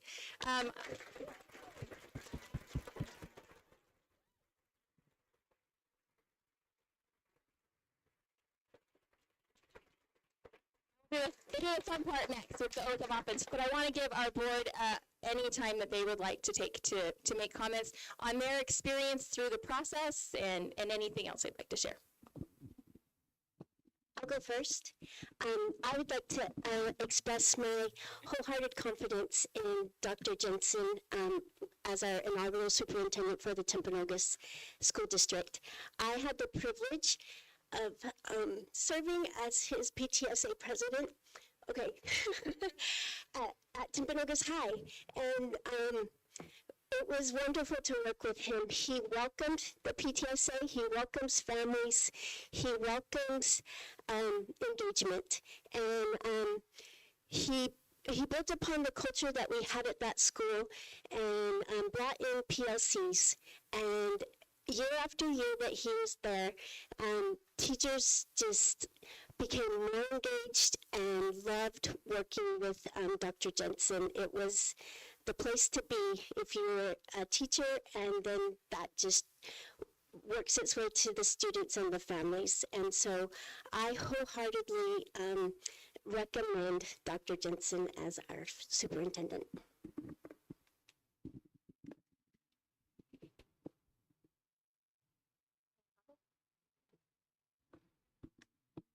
I just want to say we heard from some amazing candidates to the point that we were like, how are we going to make this decision? Outstanding individuals, some from within the state, some from outside the state, some within Alpine School District, some outside of Alpine School District. Amazing candidates. I just appreciate the opportunity that we had to watch our candidates teach. We invited them to teach us. And I was impressed with Dr. Jensen that you engaged us as a school board in thought processes as we approached some very serious problems, that you weren't preaching to us, but you were inviting us to engage and to explore our own values and priorities. So I appreciate that. I appreciate your leadership abilities. I want our district to go to the next level.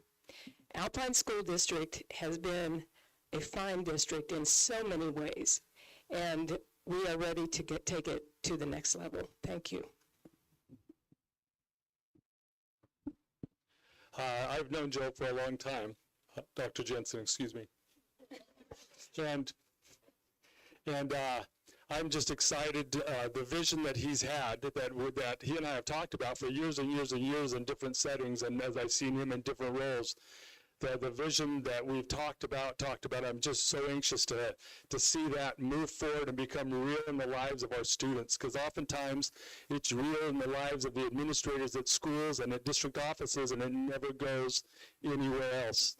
And I am beyond excited to see it move beyond the Howard walls of the district office into the Howard walls of the classrooms, and that's what I'm looking forward to the most. Welcome aboard.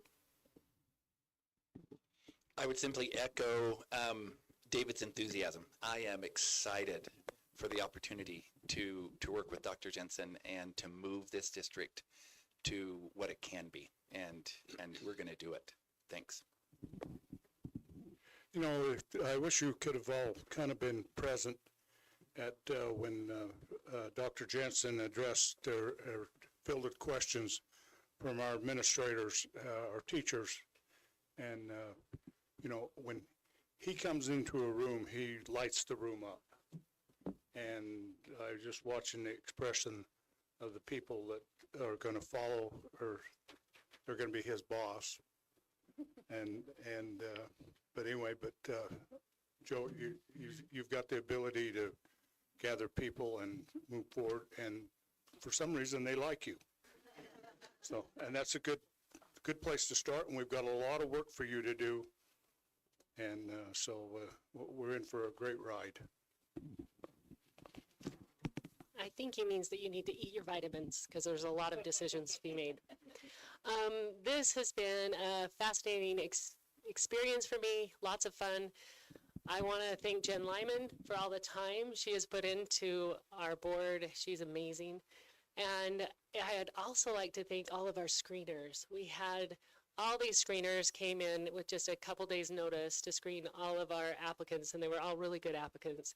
We had some, and it was fun to invite community members and teachers and employees to come and screen them and see everybody's ideas. My screeners were the best, but you know, some people might disagree. Anyway, I am so grateful for them and all the efforts they gave to help us with this decision. Okay, Joe, we're going to give you time to speak in just a minute, but I'd like to invite you to come up, and we need to get you a microphone. I get to administer an oath of office.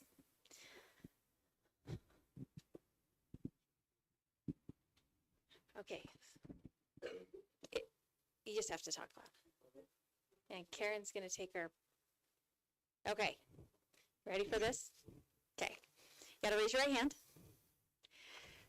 I, and then state your name, I, Joseph M. Jensen, do solemnly swear do solemnly swear that I will support, obey, and defend that I will support, obey, and defend the Constitution of the United States the Constitution of the United States and the Constitution of the State of Utah, and the Constitution of the State of Utah, and that I will discharge and that I will discharge the duties of my office with fidelity. the duties of my office with fidelity. Great. By the authority vested in the Timpanogos School District Board of Education, I now declare Joseph N. Jensen officially sworn in as Superintendent of the Timpanogos School District.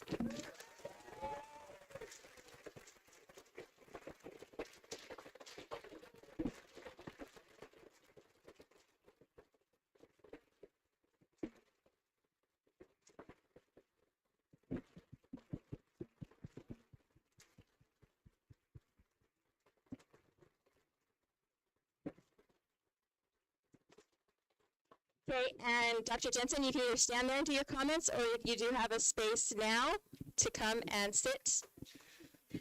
I'll keep this short. I know some of you have junior jazz basketball to get to, or it's many other things that would be much more fun than sitting here listening to me, so I'll keep it short.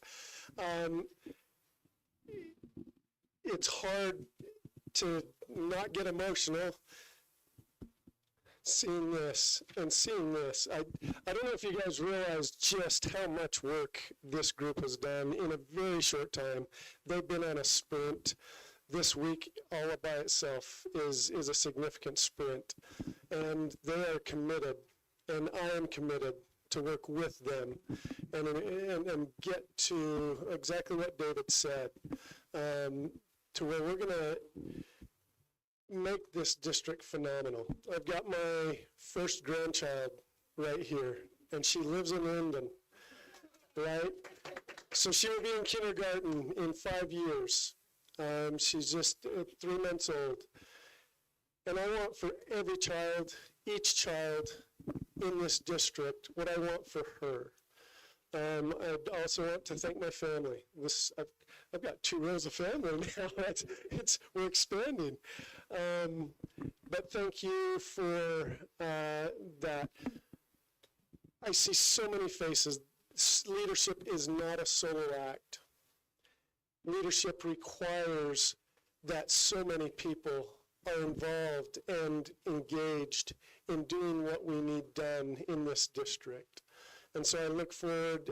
Don't pretend that I'm going to do this as a heroic, charismatic leader. In fact, I hate having a microphone. It makes me very uncomfortable. But I am confident that with all of you and a whole bunch of others, we can absolutely do this and do it well. And so thank you, and thank you for being here. And with that, I will take my seat.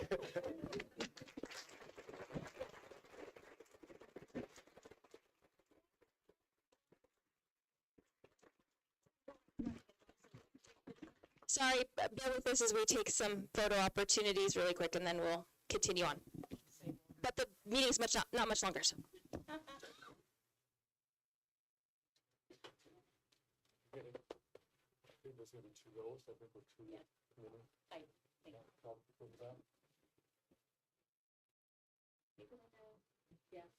You guys scooch in. No, Ada scooch forward just a hair, and then right, yeah. Okay, there you go. Thanks. Okay, right here, 1, 2, 3.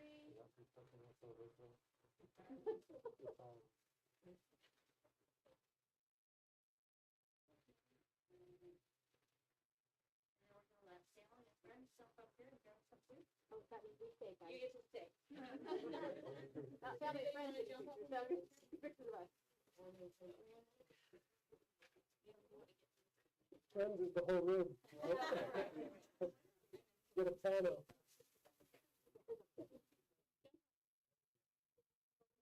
People are shorter in front. This way.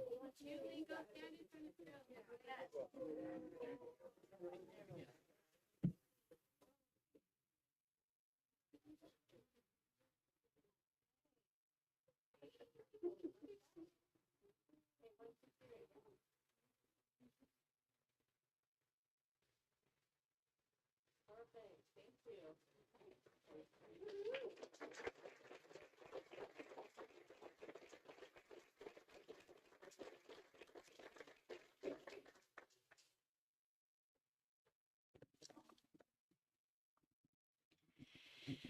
Okay, we have one more item of business, an action item. We will now consider a resolution authorizing Alpine School District Board of Education to declare 25 buses as excess for disposition. Let me explain really quick. They have what's called the boneyard for the buses, that there are buses that need to be taken care of and disposed of, but Alpine School District can't do that unless the 3 other districts give their approval. So that's why we were doing this. We were giving them permission to go ahead and take care of that. According to 53G-3-302 6D within the Utah Code, a dividing school district must get the approval of the new and reorganized school districts before disposing of any titled assets. A similar resolution will be on the agenda for both Aspen Peaks and the Lake Mountain school districts this week. If all approved, Alpine School District can move forward with their own resolution authorizing these 25 buses to be declared excess for disposition. I will now entertain a motion concerning this resolution.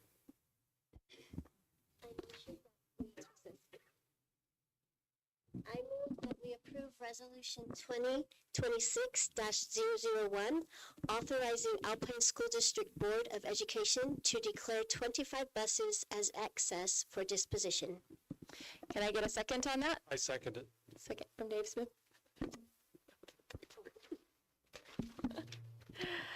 Okay, is there any discussion from any of the board members regarding this? Can I clarify something? I think I know the answer, but these are the 25 buses they showed us that it would cost so much to fix them and they're so old that it's not worth fixing them. Let's just get them off the lot, get them off our title, and that way it's just easier to move forward because we don't have broken buses sitting around. Yes, exactly. Yeah, they're ones that are either broken down, they can, and we were told when we were at the bus garage that a lot of times they sell these to other countries, in other countries. So that's what they will do. They will dispose of them as they see fit, Alpine School District. So, okay, any other discussion on this? Okay, all in favor of approving resolution? Jen? Yes. I think on a resolution, it has to be a roll call vote. Okay. Okay, so I'll do a roll call vote on approving resolution number 2026-001, authorizing Alpine School District Board of Education to declare 25 buses as excess for disposition. Roll call vote. Board Member Fugel? Yes. Board Member Rex? Yes. Board Member Wilson? Yes. Board Member Lyman, yes. Board Member Sorensen? Yes. Board Member Smith? Yes. Board Member Hilton? Yes. Okay. Seeing as it is unanimous, that resolution passes. Did I do it right? Okay. Okay. Okay. We're now going to turn time over for board member comments. And since I've been starting down here, we're going to start down here with Vice President Hilton. I won't belabor this. I just would like to observe that I think we engaged in an authentic, good process for finding the right person for this time to move us forward. And I'm very enthusiastic about what Dr. Jensen's going to bring to us and looking forward to working with him. David? We've told you this before as a public, but I really appreciate going to visit. About every week we visit 4 schools or 4 properties. And today we went to Timpanogos and to Northridge and to Windsor and saw those properties and walked around and just kind of see what's happening there. And it's been enjoyable and helpful. And we're going to 4 more tomorrow. 5 more tomorrow. Yes, because last Wednesday we were unable to do it because of interviews. It's been just very helpful, and thank you to the principals and the other staff who have been there with us. I appreciate that, and we're doing a lot of work right now to try to learn and make whatever decisions have to be made right now or soon, and we're just motoring through it. Thank you. Board Member Stanton? I would like to thank Alpine School District for their support. They have been continually training us on each department is presenting to us, and also the support here tonight. We are live streaming thanks to the Alpine Technology Department, and we just feel a lot of support from them and appreciate every department at Alpine who's helping us. I'd also like to invite everyone to our district celebration, which we have moved to Thursday, February the 12th at Timpanogos High. 6 or 6:30? 6:30. You can see how we do things, huh? It's running. We're going to highlight all 29 schools in our district. We'll have an opportunity to meet Dr. Jensen more. We're having high schools combine and have musical performances, and we'll have a logo reveal. So it will be a wonderful night to be together and to celebrate our new district. So please put that on your calendars. Okay. Board Member Wilson. I am still kind of basking in the glow of our last meeting yesterday. Cassie, I'm looking at you. That was a wonderful meeting, study session we had yesterday in Alpine School District where we talked about community engagement. And I just want to give our new superintendent the charge, at least from this board member, that we want to engage our community. You paid for these schools, you own them, and through us, you have elected representatives to have oversight over them, to see that what is happening in the schools is what you want to see happening in the schools. We have great professionals who know a lot more than certainly me or this board. I have great trust in them. I have great trust in you, Superintendent Jensen. And I know that together we can move forward as communities united, 4 communities united in a great school district. So I just would give our new superintendent that charge. I just want to say how fun it has been getting to know all of these schools that we've been in. And I also want to encourage all of you to listen to the study session that we just had today when we talked about possibly going into a partnership, with Make Utah, and to make a couple of our schools that are already closed into community centers that would really help and educate all of our community. And it's a really fun idea. We'd love for you to look at that and give us any feedback that you might have. And we also talked about we're going to be making a special school at some point for our Dan Peterson, and I'm excited to figure out when and where we're going to do that. like to thank Physical Facilities and all the work they've done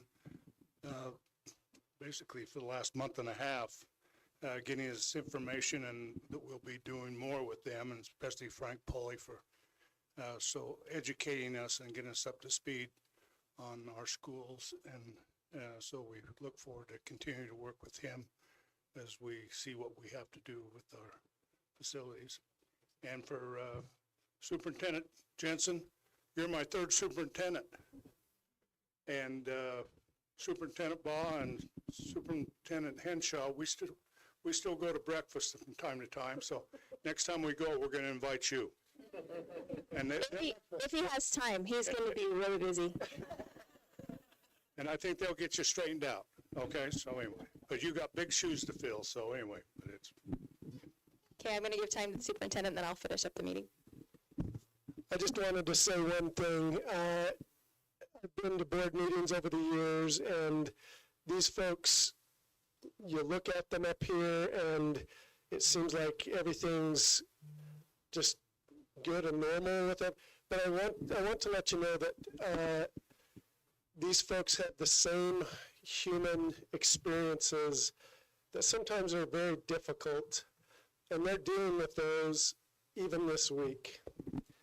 And so Jen mentioned in the last meeting, thank you to their families. So thank you to their families, but also thank you to them.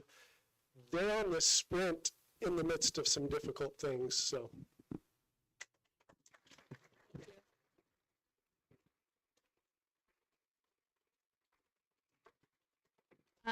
I just want to close with just thanking all of you for attending and the support that we have felt as a board. It has been, it's been something. It's been a very interesting couple of months, and I don't think anyone is more excited than I am to have a superintendent.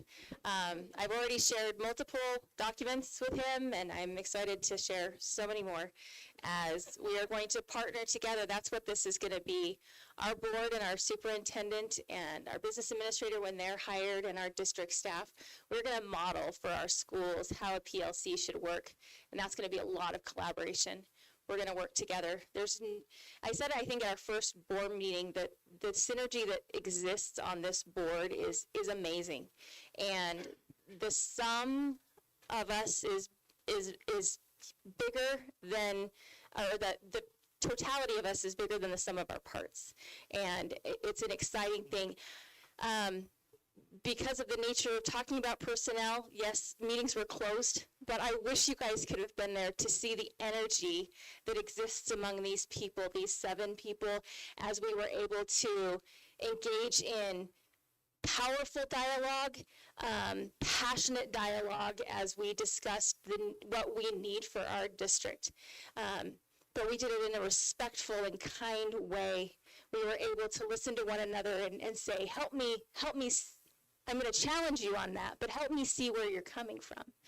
It's been an amazing, amazing experience for me. It's been energizing, and I am so excited for the momentum we have going forward. It's just awesome. I'm just so excited. So I think, do we have to? Motion to adjourn? We do not need closed session. Hallelujah. So having, what? Okay. Yeah. We will have to do some as we're hiring. We have one more person to hire, and that is our business administrator, so there will be closed session for that. After that, if we don't do another closed session, I'd be just fine with that. Having reached the end of our agenda, we stand adjourned, or do I need a motion? Okay, I'd like to entertain a motion.